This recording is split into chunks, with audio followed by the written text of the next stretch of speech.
Former Senator Cory Bernardi in Adelaide and Daily Telegraph's opinion editor and Sky News Outsiders co-host James Morrow on Skype. Gentlemen, this US intelligence community report that basically says everything we know, we watch China very closely, don't we, Cory? Everything we know, they say China covered it up, China haven't been straight, China are playing around with fake numbers and more.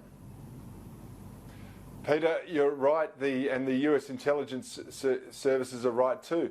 We've known for a long time that China will put out whatever they want to put out. It doesn't have to have any basis in truth at all. I suspect that this coronavirus has impacted them much more severely than they pretend it did, and their lack of warning to the West, their cover-up, their complicity with the World Health Organization, etc., is a shameful indictment on international relations, and we're all paying the price.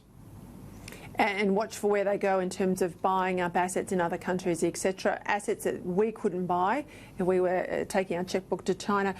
James, I've got to ask you about New York. Pretty traumatic scenes we're watching.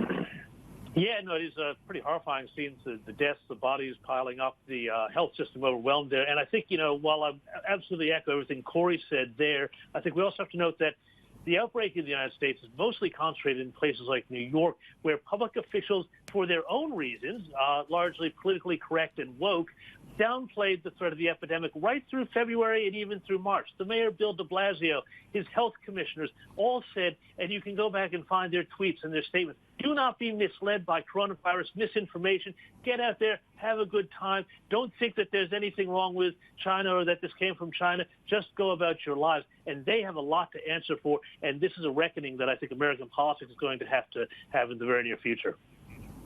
Cory, James is absolutely right. I saw some tweets in Vision at the start of sort of the February period where people were encouraged, don't allow Chinese racism, go out there and join the Lunar New Year parades, hug someone, we will beat this Wuhan sort of negativity. Dangerous talk now.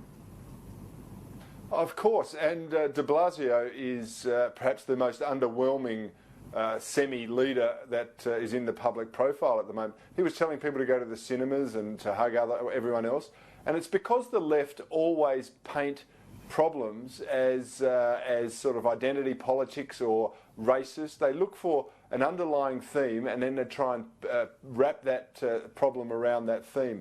And this is, I think, a huge problem for the West in that we've got to confront the reality and speak truth to power.